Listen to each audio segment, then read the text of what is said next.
Hello guys, welcome back to our YouTube channel Guru academy. आज हम लोग जो बात करने वाले हैं रीट के अंदर कोशिकांग के अंदर हम डबल मेम्ब्रेन वाले कोशिकांगों की बात करेंगे, जिनके चारों ओर कितनी झिल्ली होगी, दोहरी झिल्ली होगी। इससे पहले हम सिंगल मेम्ब्रेन वाले सारे सेल ऑर्गेनल को डिटेल से डिस्कस कर चुके हैं और आज हमारा जो टॉपिक है वो कौन सा है, माइटोकॉन्ड्रिया यानी कि सूत्रकणिका। यानी कि ये डबल मेम्ब्रेन वाले सेल ऑर्गेनल के अंदर हम लोग एक तो माइटोकॉन्ड्रिया, एक क्लोरोप्लास्ट और एक न्यूक्लियस को डिस्कस करेंगे। अब ध्यान देना, जो माइटोकॉन्ड्रिया है वो कैसा हो गया, दोहरी झिल्ली वाला। हम यहाँ लिख सकते हैं कि ये कौन सा कोशिकांग है, दोहरी झिल्ली वाला, यानी कि ये कह सकते हैं द्विझिल्लीबद्ध कोशिकांग है। अब ध्यान देना, कुछ लोग क्या है ऐसा कैसा नोट डाउन कर लेते हैं, लेकिन मैं अपने हिंट के हिसाब से लिखता हूँ। जब समझ के आप लिखेंगे तो ज़्यादा बेटर रहेगा। तो यहाँ पर देखेंगे माइटोकॉन्ड्रिया कैसा हो गया, डबल मेम्ब्रेन वाला। ब्लू कलर में इसकी आउटर मेम्ब्रेन है एंड ब्लैक कलर के अंदर इसकी इनर मेम्ब्रेन है। अब दूसरी बात एक और ध्यान देना है, ये डबल मेम्ब्रेन वाला है तो ये बात तो क्लियर हो जाती है कि ये प्रोकैरियोटिक में देखने को नहीं मिलेगा। ये आपको किस में देखने को मिलेगा, यूकैरियोटिक कोशिकाओं में। तो यहाँ लिखेंगे यूकैरियोटिक कोशिकाओं में उपस्थित, यूकैरियोटिक कोशिकाओं में उपस्थित होगा। ये कौन सी कोशिकाओं में उपस्थित होगा, यूकैरियोटिक कोशिकाओं में ही क्या होगा, उपस्थित होगा। यानी कि प्रोकैरियोटिक कोशिकाओं के अंदर आपको माइटोकॉन्ड्रिया देखने को नहीं मिलेगा। अगर हम नेक्स्ट बात करें हैं तो एक और क्वेश्चन कई बार आ जाता है कि what is the meaning of chondriome. Chondriome का मतलब क्या है, तो यहाँ पर ध्यान देना, कॉन्ड्रियोम माइटोकॉन्ड्रिया से ही लिया गया वर्ड है, लेकिन जब माइटोकॉन्ड्रिया अकेला है यानी सिंगल है तो इसको बोलते हैं माइटोकॉन्ड्रिया। और अगर एक ही कोशिका के अंदर बहुत सारे माइटोकॉन्ड्रिया हैं तो उनके समूह को क्या बोला जाता है, कॉन्ड्रियोम। क्या बोला जाता है, कॉन्ड्रियोम। तो इसका ध्यान देंगे, एक ही कोशिका में उपस्थित सभी माइटोकॉन्ड्रिया को हम क्या बोलते हैं, कॉन्ड्रियोम। तो इस चीज़ को आपको ध्यान देंगे कि कॉन्ड्रियोम का मीनिंग क्या हो गया कि अगर एक कोशिका में एक से ज़्यादा माइटोकॉन्ड्रिया है उनको सबको साथ में क्या बोल देंगे, कॉन्ड्रियोम। नेक्स्ट आगे, माइटोकॉन्ड्रिया की खोज किसने की, तो आपको आंसर देना है कॉलिकर को। लेकिन क्या है कि आजकल फ्लेमिंग और अल्टमान को भी माइटोकॉन्ड्रिया की खोज का क्या दिया जाता है, श्रेय दिया जाता है। लेकिन सबसे पहले माइटोकॉन्ड्रिया की खोज किसने की थी, कॉलिकर ने। और वो भी किसके अंदर की थी, कीटों की रेखित पेशियों के अंदर, कीटों की रेखित पेशियों में, कीटों की रेखित पेशियों में इन्होंने क्या की थी, खोज की थी। तो इसका ध्यान देंगे, जो इंसेक्ट होते हैं कीट, उनकी रेखित पेशियों के अंदर कॉलिकर ने सबसे पहले माइटोकॉन्ड्रिया की खोज की थी। और दूसरी बात, माइटोकॉन्ड्रिया का जो शब्द है वो किसने दिया है, सी बेंडा ने। किसने दिया है, सी बेंडा ने। तो माइटोकॉन्ड्रिया शब्द किसने दिया है, सी बेंडा ने। और अगर फ्लेमिंग और अल्टमान का अगर ऑप्शन दे देते हैं आपको माइटोकॉन्ड्रिया की खोज में और वहाँ पर कॉलिकर नहीं है तो आप फ्लेमिंग और अल्टमान को भी टिक लगा सकते हैं। मैं बार बार कह रहा हूँ कि अगर कॉलिकर ऑप्शन है तो कॉलिकर को टिक लगाना है, और अगर फ्लेमिंग और अल्टमान दे देते हैं तो वो भी आपको माइटोकॉन्ड्रिया की खोज के लिए उनको श्रेय दिया जाता है। लेकिन सबसे पहले खोज किसने की थी, कॉलिकर ने, कीटों की रेखित पेशियों में। नेक्स्ट आगे, कई बार प्रश्न पूछते हैं कि माइटोकॉन्ड्रिया को किससे अभिरंजित करके ही माइक्रोस्कोप में देख सकते हैं। तो यहाँ पर आपको ध्यान देना है, जैनस ग्रीन जो इसका अभिरंजित पदार्थ है, जब आप इसको इलेक्ट्रॉन माइक्रोस्कोप में देखेंगे तो आपको किसकी आवश्यकता होगी, जैनस ग्रीन अभिरंजित पदार्थ की, जिससे ही आप माइटोकॉन्ड्रिया को माइक्रोस्कोप के अंदर देख सकते हैं। नेक्स्ट आगे हम बात करेंगे, अगर आपको पूछ लिया कि माइटोकॉन्ड्रिया की जो संख्या है क्या वो पादप कोशिकाओं में ज़्यादा होगी या जंतु कोशिकाओं में, तो हमेशा ध्यान देना है कि माइटोकॉन्ड्रिया की संख्या जंतु कोशिकाओं में पादप कोशिकाओं की क्या होगी, अपेक्षा ज़्यादा ही होगी। अगर हम यहाँ पे बात करें तो ये हो गई कि जंतु कोशिकाओं में पादप कोशिकाओं की संख्या क्या होती है, ज़्यादा होती है। दूसरी बात यह भी है कि माइटोकॉन्ड्रिया की सक्रियता या फिर हमारे जो कोशिका की सक्रियता है उस पर भी माइटोकॉन्ड्रिया की संख्या क्या करती है, निर्भर करती है। कि जैसे कि मान लीजिए मेरे पास में एक कोशिका है, मैं बोल रहा हूँ कि इसमें कितने माइटोकॉन्ड्रिया होंगे, तो इस पे आपको ध्यान देने के लिए सबसे ये ध्यान देना है कि ये कोशिका क्या कार्य कर रही है, इसकी एक्टिविटी क्या है, इसकी सक्रियता क्या है, एक्टिवनेस, उस पर भी माइटोकॉन्ड्रिया की क्या होगी, संख्या निर्भर करेगी। अगर जैसे कि मान लीजिए हमारे मसल्स हैं, ये पूरे दिन वर्क करते हैं, तो यहाँ पर क्या है, माइटोकॉन्ड्रिया की संख्या ज़्यादा होगी क्योंकि इन्हें ऊर्जा की आवश्यकता अधिक है। तो माइटोकॉन्ड्रिया क्या है, एक पावर हाउस है, एनर्जी जनरेट कर रहा है। तो संख्या जंतु कोशिकाओं में ज़्यादा होती है पादप कोशिकाओं की अपेक्षा। अब लेकिन जैसे कि एक पक्षी है, अब पक्षी उड़ रहा है, तो पक्षी को उड़ने के लिए सबसे ज़्यादा ताकत की रिक्वायरमेंट किस में है, पंखों में। तो उसे उसकी उड्डयन पेशियाँ हैं। तो हम यहाँ लिख सकते हैं कि जंतु के जैसे अंदर हम पक्षी की बात करें तो उड्डयन पेशियाँ। अब उड्डयन पेशियों में सबसे ज़्यादा माइटोकॉन्ड्रिया देखने को मिलेंगे, क्योंकि उन्हें उड़ने के लिए उन पंखों के अंदर क्या है, ऊर्जा की ज़्यादा आवश्यकता है। तो हम बोल सकते हैं कि उच्च जंतुओं में भी अगर पक्षी की बात करें तो पक्षी की उड्डयन पेशियों में माइटोकॉन्ड्रिया की संख्या क्या होती है, ज़्यादा होती है। बट आपको सिर्फ इतना ध्यान देना है कि जंतु कोशिकाओं में माइटोकॉन्ड्रिया की संख्या क्या होगी, ज़्यादा होगी। अब इसके अगर हम नाम की बात करें तो इसकी आकृति आपको बेलनाकार दिखाई देगी, तस्तरी नुमा दिखाई देगी। और अगर इसकी जैव उत्पत्ति की बात करें तो जैसे कि नई कोशिका का निर्माण पूर्ववर्ती कोशिकाओं के विभाजन से होता है, सेम टू सेम यहीं पर भी नए माइटोकॉन्ड्रिया का निर्माण पूर्ववर्ती माइटोकॉन्ड्रिया के विभाजन से ही होगा। इस माइटोकॉन्ड्रिया में भी क्या होगा, विभाजन, और इससे नए माइटोकॉन्ड्रिया का निर्माण होगा। अगर आपको पूछ लेते हैं कि नए माइटोकॉन्ड्रिया का निर्माण कौन सी विधि से होता है, तो आपको ध्यान देना है विखंडन विधि। कौन सी विधि से ध्यान रखना है, विखंडन विधि के द्वारा क्या होता है, इसके अंदर विभाजन होता है। नेक्स्ट आगे बात करते हैं कि माइटोकॉन्ड्रिया को हिंदी में कहते हैं सूत्रकणिका, और मैंने अभी बताया था कॉन्ड्रियोम, जब एक ही कोशिका में सभी माइटोकॉन्ड्रिया को साथ में बोलेंगे तो कॉन्ड्रियोम। दूसरा इसका नाम है कोशिका का शक्ति ग्रह भी इसे बोलते हैं। जैसे कि हमारे घर पे जैसे लाइट आ रही है, जैसे अभी स्टूडियो में लाइट लग रही है, तो ये लाइट कहाँ से आ रही है, पावर हाउस से। लेकिन ध्यान देना, पावर हाउस ने इलेक्ट्रिक एनर्जी को जनरेट किया है वहां से। अब यहाँ पर क्या लाइट जल रही है, तो इलेक्ट्रिक एनर्जी किस में कन्वर्ट हो गई, लाइट एनर्जी में। सेम टू सेम इसके अंदर भी ये क्या है, एनर्जी हाउस है, जो कि एनर्जी जो प्रोड्यूस कर रहा है वो किस फॉर्म में प्रोड्यूस कर रहा है, एटीपी की फॉर्म में। किस फॉर्म में प्रोड्यूस कर रहा है, एटीपी की फॉर्म में। तो इसे कुछ लोग एटीपी उद्योग भी बोलते हैं। क्या बोलते हैं, एटीपी उद्योग। दूसरा इसे कोशिका भट्टी भी बोलते हैं। जैसे भट्टी कैसे एक ऊर्जा उत्पन्न करती है, वैसे ये भी उत्पन्न कर रहा है ऊर्जा को। दूसरा संचय बैटरिया, जैसे हमारे घर पे इन्वर्टर होता है, लाइट चले जाने पर वो सारी लाइट इलेक्ट्रिक एनर्जी को पहले क्या करता है, कंजर्व करता है।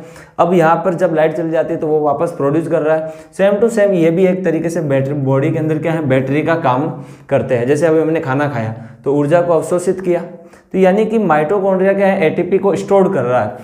तो ये क्या हो गई, बैटरी हो गई। नेक्स्ट आगे, इसे अर्ध स्वायत्त कोशिकांग भी कहते हैं। ये बहुत इंपॉर्टेंट है, ध्यान देना। अर्ध स्वायत्त कोशिकांग का मतलब ये होता है कि इसके अंदर खुद के ही डीएनए, खुद के ही आरएनए और ये खुद ही प्रोटीन संश्लेषण कर सकता है। दूसरी बात, इसके अंदर स्वतः जनन क्षमता उपस्थित होती है, ये किसी पर निर्भर नहीं है जनन क्षमता के लिए। तो इसको क्या बोलते हैं, अर्ध स्वायत्त कोशिकांग भी बोलते हैं। दूसरी बात, कोशिका के अंदर सर्वाधिक व्यस्त और सबसे सक्रिय कोशिकांग कौन सा होता है, माइटोकॉन्ड्रिया ही होता है। अब हम लोग इसके डायग्राम को डिस्कस कर लेते हैं। तो ध्यान देना, माइटोकॉन्ड्रिया का जो सबसे बाहर वाला भाग है, जो ब्लू कलर में हमने बनाया है, ये क्या है, इसकी बाहरी झिल्ली है। कौन सी झिल्ली है, बाहरी झिल्ली। और जो ये ब्लैक कलर के अंदर हमने बनाई है, ये कौन सी झिल्ली है, इसकी आंतरिक झिल्ली। कौन सी झिल्ली है, आंतरिक झिल्ली, आंतरिक झिल्ली। लेकिन ध्यान देना, आंतरिक झिल्ली के अंदर अंगुली नुमा क्या है, उभार पाए जाते हैं, जिनको हम क्या बोलते हैं, क्रिस्टी। क्या बोलते हैं, क्रिस्टी। ध्यान देना, आंतरिक झिल्ली अंदर की ओर क्या हो जाती है, वलित, और इसी भाग को हम क्या बोल देते हैं, क्रिस्टी। तो ये जो भाग दिखाई दे रहा है हमारे को, वो कौन सा है, क्रिस्टी। क्या बोलेंगे, क्रिस्टी। तो क्रिस्टी क्या है, आंतरिक झिल्ली में जब अंगुली नुमा उभार या वलन पाए जाते हैं तो इसे क्या कहते हैं, क्रिस्टी।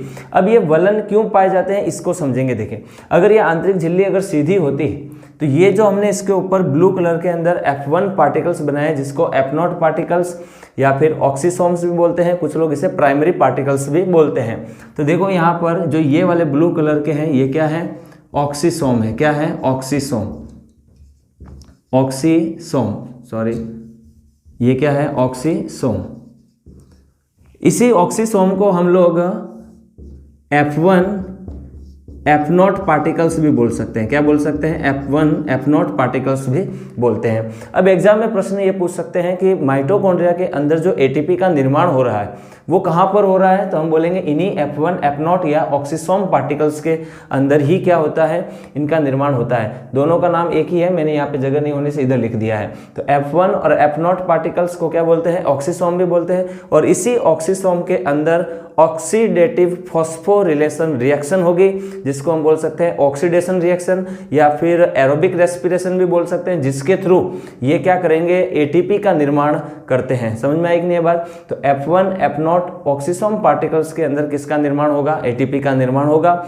और ध्यान देना, ये जो वलन है, ये वलन इसलिए पाए जाते हैं ताकि ऑक्सीडेटिव फॉस्फोरिलेशन रिएक्शन के लिए एक अवशोषण का जो क्षेत्रफल है या जो केमिकल रिएक्शन के लिए एरिया है वो क्या होगा, इससे इंक्रीज होगा। अगर ये सीधे ही होते तो यहाँ पर ये जो F1 पार्टिकल्स है वो क्या होते हैं, कम संख्या में उपस्थित होते हैं, लेकिन यहाँ पर इन्होंने इसका क्या कर दिया है, ऑक्सीडेटिव फॉस्फोरिलेशन रिएक्शन के लिए सरफेस एरिया यानी अवशोषण के क्षेत्रफल को क्या किया है, इंक्रीज कर दिया यानी कि बढ़ा दिया है। नेक्स्ट आगे हम बात करते हैं, यहाँ पर एक चीज़ और ध्यान देंगे, इसके अंदर डीएनए भी उपस्थित होगा। क्या होगा, डीएनए। तो डीएनए जो यहाँ पर आपको देखने को मिलेगा ये है इसका डीएनए। और अगर आपको एग्जाम में पूछ लिया माइटोकॉन्ड्रिया में डीएनए कैसा होता है, तो हम बोलेंगे कि यहाँ पर डीएनए कैसा होगा, वर्ताकार, और दूसरा होगा नग्न डीएनए। ये बहुत इंपॉर्टेंट है, यहाँ पर डीएनए कैसा देखने को मिलता है, नग्न। दूसरी बात है यहाँ पर डीएनए डबल स्टैंडर्ड है यानी कि द्विरज्जुकीय। कैसा होगा, द्विरज्जुकीय डीएनए भी यहाँ पर देखने को मिलता है, जिसको हम इंग्लिश में बोलते हैं double standard DNA, naked DNA and circular DNA यहाँ पर देखने को मिलेगा। इसके अलावा यहाँ पर जो राइबोसोम है, तो मैंने राइबोसोम के वीडियो में आपको बताया था राइबोसोम 2 टाइप्स के होते हैं, 70S एंड 80S। वैसे एक राइबोसोम 55S भी यहाँ पर देखने को मिलता है, बट यहाँ पर जो मोस्टली आपको राइबोसोम देखने को मिलेगा वो कौन सा होगा, 70S राइबोसोम। अब ध्यान देना, ये राइबोसोम 70S माइटोकॉन्ड्रिया में प्रेजेंट होता है, इसलिए कई बार एग्जाम में पूछा जाता है माइटो राइबोसोम क्या है। तो आपको ध्यान देना है कि माइटो राइबोसोम जो होता है वो कौन सा होता है, 70S राइबोसोम, क्योंकि ये माइटोकॉन्ड्रिया में क्या होता है, उपस्थित होता है। तो यहाँ पर आपको ध्यान देना है माइटो राइबोसोम 70S राइबोसोम, क्योंकि ये माइटोकॉन्ड्रिया के अंदर उपस्थित होता है। और अगर राइबोसोम माइटोकॉन्ड्रिया के अंदर उपस्थित है तो कहाँ पर उपस्थित है, ये आंतरिक झिल्ली से जो घिरा हुआ क्षेत्रफल है, यहाँ से ये वाला जो बीच का भाग है इसको हम क्या बोलते हैं, आधात्री। क्या बोलते हैं, आधात्री, यानी कि मैट्रिक्स। क्या बोलेंगे, मैट्रिक्स आधात्री। इस चीज़ का भी ध्यान देना है। तो राइबोसोम 70S, डीएनए कैसा होगा, डबल स्टैंडर्ड एंड नग्न और द्विरज्जुकीय यानी कि वर्ताकार सर्कुलर होगा। और इसके जो ऑक्सीसोम है F1 पार्टिकल्स, तो देखो मैंने यहाँ पर बनाया है, ये जो होता है ये होता है F1 पार्टिकल्स। इस भाग को जिससे ये जुड़ा हुआ है आंतरिक झिल्ली से, ये वाला जो भाग, ये वाली जो मेम्ब्रेन जिससे ये जुड़ा हुआ है, तो ये है F0। बट हम इसको डायरेक्टली बोल देते हैं F1 F0 पार्टिकल्स, लेकिन रियली में ये भी 3 भागों से मिलकर के बना है ऑक्सीसोम। और ये इसका जो भाग है वो है तंतु। कौन सा है, तंतु, जिसको बेस और इसको बोलते हैं तंतु, और ये इसका है हेड। F1 को क्या बोल देंगे, हेड, सिर, और ये है इसकी F0 जो है वो पूंछ, जो कि क्रिस्टी के ये जो आंतरिक झिल्ली है उस क्रिस्टी से ये क्या होता है, जुड़ा हुआ होता है। अब ध्यान देना, क्रिस्टी बहुवचन है और क्रिस्टा एक वचन है। अगर एक की बात कर रहे हैं तो क्रिस्टा सिंगुलर होगा, एंड बहुत सारे हैं तो प्लूरल में हम बात कर लेंगे क्रिस्टी की। तो ध्यान देना, यहाँ पे मैंने लिखा है माइटोप्लास्ट। इसका मतलब क्या है, इसको समझेंगे। देखो, जब माइटोकॉन्ड्रिया की ये जो ब्लू वाली मेम्ब्रेन दिख रही है आपको, बाहरी झिल्ली, अगर इसको हटा दें तो इसका नाम पड़ जाता है माइटोप्लास्ट, फिर माइटोकॉन्ड्रिया नहीं रहेगा, ये ध्यान रखना। तो यानी कि अगर यदि इसके बाहरी झिल्ली को हटा दिया जाए, यदि इसकी बाहरी झिल्ली को हटा दिया जाए तो इसे माइटोप्लास्ट कहेंगे। फिर तो इसे माइटोप्लास्ट कहते हैं। क्या कहते हैं, माइटोप्लास्ट कहते हैं। अब देखो, 2 टर्मिनोलॉजी, अगर एक कोशिका में एक से अधिक माइटोकॉन्ड्रिया है तो ग्रुप में क्या बोलेंगे, कॉन्ड्रियोम। और अगर राइबोसोम है 70S तो उसको बोल देंगे माइटोराइबोसोम। अगर इसकी बाहरी झिल्ली को हटा दें तो इसका नाम पड़ जाएगा माइटोप्लास्ट। और अभी मैंने बताया क्रिस्टी, तो ये क्रिस्टी क्या है, आंतरिक झिल्ली के वलन। क्या है, आंतरिक झिल्ली के वलन, आंतरिक झिल्ली के वलन। अंतर्वलन, अंतर्वलन का मतलब जो कि अंदर की ओर फोल्ड हो रहे हैं। किधर हो रहे हैं, अंदर की ओर फोल्ड हो रहे हैं। और दूसरी बात ध्यान देना, यहाँ पर इस ऑक्सीसोम के अंदर एटीपी सिंथेटेज एंजाइम उपस्थित होते हैं। एटीपी सिंथेटेज एंजाइम ऑक्सीसोम में उपस्थित होते हैं। कहाँ उपस्थित होते हैं, ऑक्सीसोम में उपस्थित होते हैं। इस चीज़ का विशेष ध्यान रखेंगे। तो एटीपी सिंथेटेज एंजाइम ऑक्सीसोम के अंदर क्या होते हैं, उपस्थित होते हैं। लेकिन ध्यान देना, इसी ऑक्सीसोम के अंदर प्रकाशीय श्वसन वायवीय श्वसन होगा, और ध्यान देना क्लोरोप्लास्ट के अंदर भी वायवीय श्वसन देखने को मिलता है, लेकिन वहाँ पे प्रकाशीय श्वसन होगा एक तरीके से वो।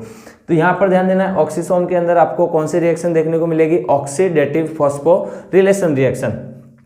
एक पॉइंट रह गया नोट, प्रत्येक कोशिका में माइटोकॉन्ड्रिया की संख्या उसकी सक्रियता पर निर्भर करती है, यानी कि वो कोशिका क्या कार्य कर रही है। लेकिन अगर जनरली देखा जाए तो प्रत्येक कोशिका में माइटोकॉन्ड्रिया की संख्या 50 से लगा करके 5000 तक भी हो सकती है, और कई बार एक ही कोशिका में 5 लाख तक भी माइटोकॉन्ड्रिया देखने को मिलते हैं। लेकिन वो कंडीशन होगी एक कोशिक जीवों में, क्योंकि हमने बात की थी एक कोशिक जीवों में एक ही कोशिका सारे जीवन के कार्य संपन्न कर रही है, पाचन है, श्वसन है, उत्सर्जन है, तो वो एक कोशिका के अंदर फिर वहाँ माइटोकॉन्ड्रिया की संख्या क्या होगी, ज़्यादा होगी। लेकिन अगर यहाँ पर बात करें तो 50 से 5000 तो नॉर्मली देखने को मिलते हैं। लेकिन एक सवाल है जिसका नाम है माइक्रोस्टेरियाज सवाल, जिसके अंदर आपको केवल एक कोशिका में एक ही माइटोकॉन्ड्रिया देखने को मिलेगा। लेकिन जनरली 50 से 5000 तक भी हो सकते हैं, 1000 से 1500 हो सकते हैं, अलग अलग संख्या निर्भर करती है। और मैंने बताया एक कोशिक जीवों में 5 लाख तक भी एक ही कोशिका में माइटोकॉन्ड्रिया की संख्या हो सकती है। दूसरी बात, तो एटीपी सिंथेटेज एंजाइम कहाँ उपस्थित होगा, ऑक्सीसोम के अंदर, जो एटीपी का क्या करेंगे, संश्लेषण करेंगे। अब इसके हैं एग्जाम के अंदर माइटोकॉन्ड्रिया के जो कार्य हैं वो आपको ध्यान रखने हैं। लगभग सारे पॉइंट हम डिस्कस कर चुके हैं। एटीपी का संग्रहण कौन करते हैं, तो माइटोकॉन्ड्रिया, आंसर देना है। दूसरा, ऑक्सीकरण क्रियाएं जो कहाँ पर संपन्न होगी, ऑक्सीसोम के अंदर। कहाँ पर संपन्न होगी, तो यहाँ लिख देंगे कि ये क्रियाएं कहाँ पर संपन्न होगी, ऑक्सीसोम के अंदर ही संपन्न होगी। और ये ऑक्सीकरण जो क्रिया है वो कौन सी होगी, ऑक्सीडेटिव फॉस्फोरिलेशन रिएक्शन। ध्यान रखना है, ऑक्सीडेटिव फॉस्फोरिलेशन रिएक्शन। यहाँ पर मैट्रिक्स के अंदर आपको मैं एक चीज़ और बताना भूल गया हूँ, यहाँ पर आपको कभी कभी आरएनए भी देखने को मिलेगा। और ध्यान देना, माइटोकॉन्ड्रिया के अंदर खुद का डीएनए, खुद का प्रोटीन संश्लेषण, और दूसरी बात खुद के ही आरएनए एंजाइम उपस्थित होते हैं, इसलिए इसको अर्ध स्वायत्त कोशिकांग भी कहा जाता है। मैंने यहाँ बताया था, स्वतः जनन क्षमता उपस्थित, दूसरी बात खुद के ही डीएनए, खुद का ही आरएनए, और राइबोसोम के कारण से खुद ही प्रोटीन संश्लेषण कर लेता है, खुद का, किसी भी दूसरे पर निर्भर नहीं है, तो इसे बोल देते हैं अर्ध स्वायत्त कोशिकांग। दूसरी बात, क्रेब्स चक्र। अब ध्यान देना, क्रेब्स चक्र की जब हम बात करेंगे तो ग्लाइकोलाइसिस जब प्रोसेस होता है, फोटोसिंथेसिस, मैंने वीडियो बनाया था ग्लाइकोलाइसिस का, पादपों में श्वसन का, वहाँ पर मैंने आपको बताया था कि क्रेब्स चक्र के अंदर जब ग्लाइकोलाइसिस होता है तो ग्लूकोज का अणु टूट करके 2 पायरुविक अम्ल बनाता है, और फिर 2 पायरुविक अम्ल टूट करके एक चक्रीय प्रक्रम चलता है जिसको हम बोलते हैं क्रेब्स चक्र, जिसके द्वारा एटीपी ऊर्जा का क्या होता है, निर्माण होता है। वो पादपों के श्वसन के अंदर मैं पूरा डिस्कस कर चुका हूँ। और आगे हैं कोशिका द्रव्य और मात्रक वंशागति के अंदर, ये यहाँ पर उपस्थित डीएनए, और उसके द्वारा ये क्या करते हैं, जो वंशागति है उसको भी क्या करता है, आगे बढ़ाता है। इसका भी ध्यान देना है आपको, इम्पोर्टेंट। और क्रेब्स चक्र के अंदर ग्लाइकोलाइसिस, और ग्लाइकोलाइसिस के बाद में जो अपन बोलते हैं कि ग्लाइकोलाइसिस में क्या होता है, ग्लूकोज पायरुविक अम्ल में बदल जाता है, 2 कार्बन के अणु, और वो पायरुविक अम्ल बाद में जब ऊर्जा उत्पन्न करता है चक्रीय प्रक्रम के द्वारा, तो उसको बोलते हैं क्रेब्स चक्र। और इस क्रेब्स चक्र के जो एंजाइम हैं वो भी यहाँ पर मैट्रिक्स में क्या होते हैं, उपस्थित होते हैं। तो यहाँ पर साफ सुथरा लिखा जा सकता है, क्रेब्स चक्र के एंजाइम भी माइटोकॉन्ड्रिया के आधात्री में क्या होते हैं, उपस्थित होते हैं। इस चीज़ का ध्यान देंगे, क्रेब्स चक्र के जो एंजाइम है वो भी यहाँ पर देखने को मिलेंगे। दूसरी बात, अंडक में पीतक निर्माण में सहायक, जो आपने अंडक देखा होगा, कोई अंडा, तो उसके अंदर जो येलोविश सब्सटेंस होता है अंदर की ओर, उसमें जो पीतक भरा होता है, उस पीतक के निर्माण में भी माइटोकॉन्ड्रिया की क्या होती है, अहम भूमिका होती है। और थोड़ा सा इसके बारे में और बता देता हूँ मैं यहाँ पर, ये जो बाहरी झिल्ली और आंतरिक झिल्ली है, इसके बीच में जो स्थान होता है इसको बोल देते हैं परिसूत्रकणीय अवकाश, परिसूत्रकणीय अवकाश, या फिर इसको ये भी बोल सकते हैं पेरी माइटोकॉन्ड्रियल स्पेस। क्या बोल सकते हैं, पेरी माइटोकॉन्ड्रियल स्पेस। तो ये तो हो गया पेरी माइटोकॉन्ड्रियल स्पेस। इसके अंदर भी श्वसन एंजाइम उपस्थित होते हैं। ध्यान देना, ये जो पेरी माइटोकॉन्ड्रियल ये है, यहाँ पर भी आपको यहाँ पर बहुत सारे श्वसन एंजाइम देखने को मिलेंगे। अब यहाँ पे मैट्रिक्स में आरएनए कितना परसेंट है, डीएनए कितना परसेंट है, ये आपके सिलेबस में नहीं है, बट रीट के अंदर इतना सफिशिएंट है आपको। और मेरे हिसाब से कुछ लगता नहीं है कि मुझे इसके बाहर एग्जाम में रीट में से कुछ जाएगा। और आप इसको पूरा नोट डाउन कर लीजिए, वीडियो को वापस अगर कहीं समझ में नहीं आ रहा है तो बैक करके पूरा देखेंगे तो आपको अच्छे से समझ में आ जाएगा। मैं हमेशा कहता आया हूँ कि एग्ज़ाम को क्रैक करने के लिए आपके पास में सबसे इम्पोर्टेंट चीज़ है एमसीक्यू टेस्ट सीरीज।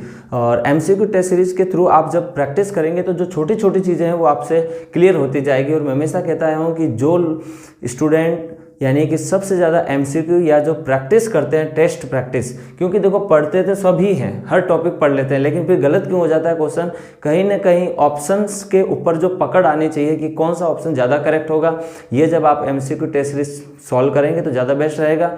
और इसके लिए आप हमारे टेलीग्राम चैनल से भी ज्वाइन हो सकते हैं। सो मिलते हैं नेक्स्ट वीडियो के अंदर। Thanks for watching. जय हिंद।